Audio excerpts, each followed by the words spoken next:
Sen tuğulgan ana yurtumning to'ppisidin alg'och kelinglar. Şu ana yurt sevgilerini tuproqlardan so'rab kelinglar.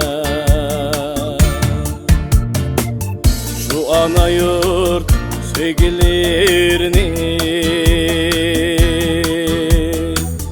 tuproqlardan so'rab kelinglar. Oqsoqollik ovalarniki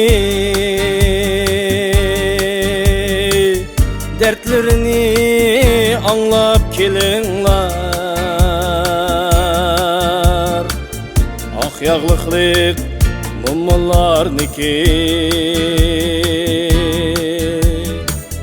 çeksidin suyup kelinglar. Ak yağlıqlık mumlarniki çeksidin suyup kelinglar.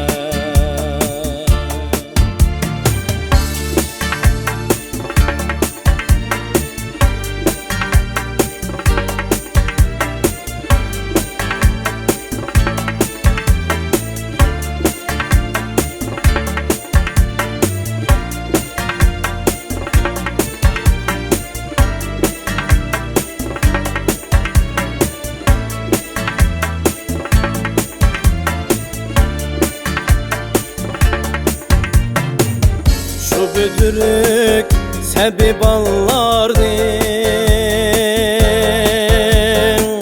şığısını anlap biqinglar. Derdi tola miskin yaşlarning arzusunu bilip kelinglar. Derdi tolam miskin yaşlarning arzusunu bilip kelinglar.